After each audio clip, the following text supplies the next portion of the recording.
Assalamualaikum warahmatullahi wabarakatuh. Saya Muhammad Faizul Wahbi Mazlan, nombor matrik 290394 dari PJJ Pusat Kuantan, ingin membentangkan tugasan berkumpulan bertajuk Wawasan Kemakmuran Bersama 2030. Assalamualaikum, nama saya Ni Muhammad Kamil bin Mustafa, nombor matrik 290205 dari PJJ Pusat Kuantan. Assalamualaikum warahmatullahi wabarakatuh. Saya Abdul Hadi bin Abu, nombor matrik 290343 daripada Pusat Kuantan.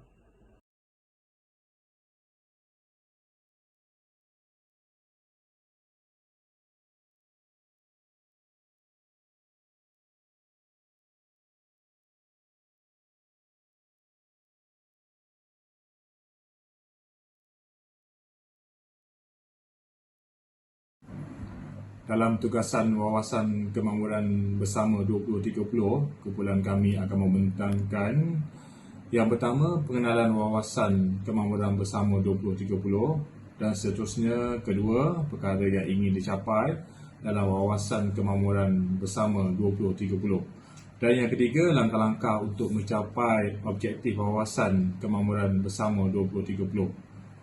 Keempat, pendekatan berasaskan keberhasilan Wawasan Kemakmuran Bersama 2030, dan seterusnya kelima, sasaran dan ukuran Wawasan Kemakmuran Bersama 2030, dan keenam, pemboleh daya Wawasan Kemakmuran Bersama 2030. Seterusnya yang ketujuh, manfaat yang dicapai melalui Wawasan Kemakmuran Bersama 2030, dan yang terakhir ke-8 adalah kesimpulan dari tugasan ini. Pengenalan Wawasan Kemakmuran Bersama 2030 telah diperkenalkan oleh Yang Amat Berhormat Tun Dr. Mahathir bin Mohamad, Perdana Menteri ke-7 Malaysia pada ketika itu, telah mengumumkan dasar Wawasan Kemakmuran Bersama 2030 pada Oktober 2019 semasa majlis yang diadakan oleh Kementerian Hal Ehwal Ekonomi bertempat di Pusat Konvensyen Kuala Lumpur, KLCC. Kerajaan Malaysia berhasrat negara mencapai pembangunan jangka panjang dan mampan yang seimbang merentasi semua kumpulan sosioekonomi dan politik serta merentasi pelbagai wilayah geografi dan rantaian bekalan negara. Seterusnya, antara dasar-dasar yang dicadangkan oleh kerajaan sebelum ini ialah dasar perpaduan negara, dasar wawasan negara, dan dasar model baru ekonomi. Perkara yang ingin dicapai melalui dasar Wawasan Kemakmuran Bersama 2030. Pertama, pembangunan untuk semua, iaitu menjadikan Malaysia sebagai negara yang terus membangun secara mampan seiring dengan pengagihan ekonomi yang adil. Kedua, menangani jurang kekayaan dan pendapatan. Wawasan Kemakmuran 2030 memberi tumpuan kepada perstrukturan semula ekonomi, merapatkan jurang besar antara golongan kaya dan sangat miskin. Dan yang ketiga, negara bersatu, makmur dan bermaruah. Kemakmuran itu kemudian dikongsi dengan cara lebih adil dan sesama dalam kalangan rakyat yang secara aktif mengambil bahagian dalam proses penciptaan kekayaan baharu. Okey, seterusnya langkah untuk mencapai objektif Wawasan Kemakmuran Bersama 2030.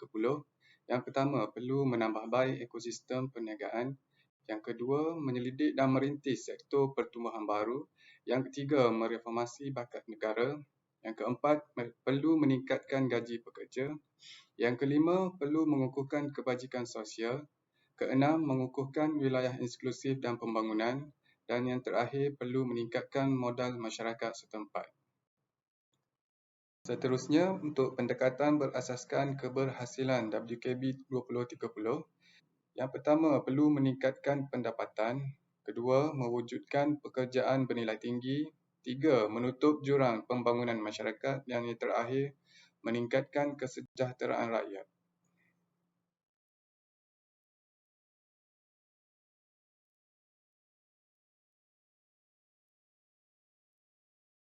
Seterusnya, sasaran dan ukuran WKB 2030.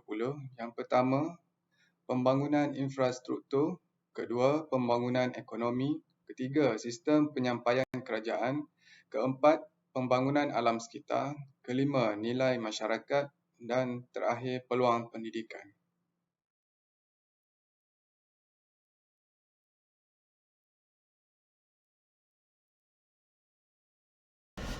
Lapan pemboleh daya wawasan kemakmuran bersama 2030.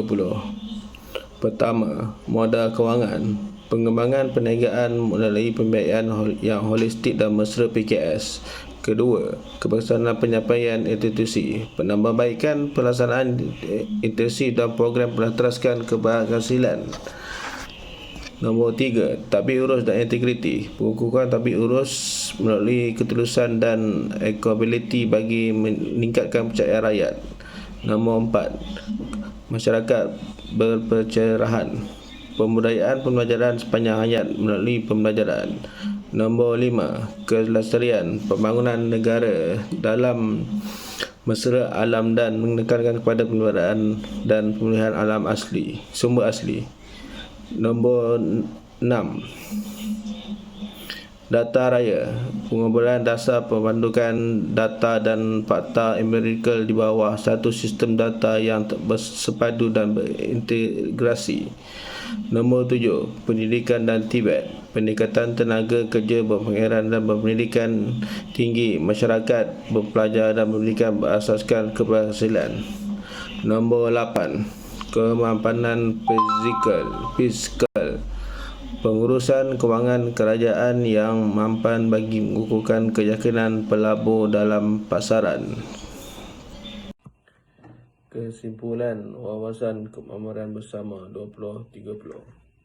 Untuk mencapai matlamat ini adalah dengan menyusun semula dan menyelesaikan ekosistem ekonomi untuk memenuhi keperluan pasaran dengan lebih baik.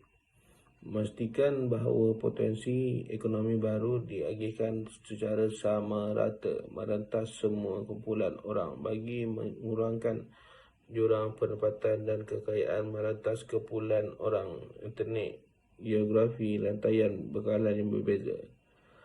Memperkukuhkan tadbir urus dan integriti, meluaskan naratif sejarah negara, membina modal sosial dan meningkatkan kematangan rakyat Malaysia dalam hasrat untuk bersatu sebagai sebuah negara.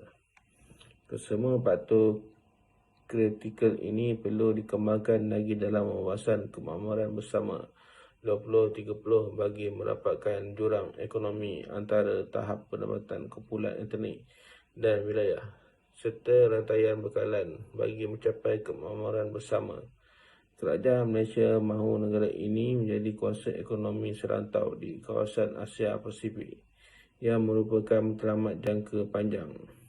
Sekian daripada saya untuk tajuk tugasan wawasan kemakmuran bersama 2030.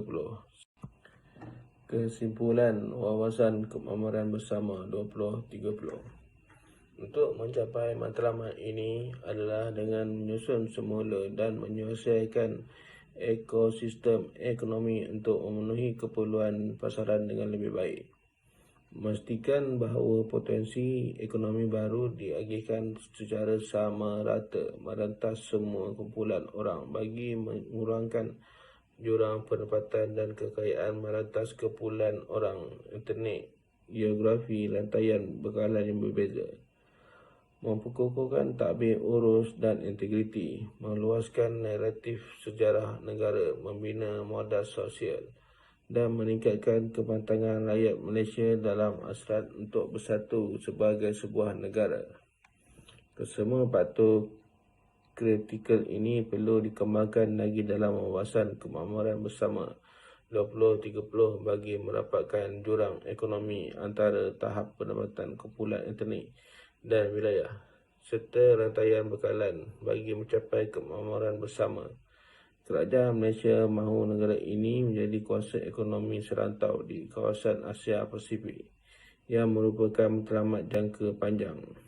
Sekian daripada saya untuk tajuk tugasan wawasan kemakmuran bersama 2030.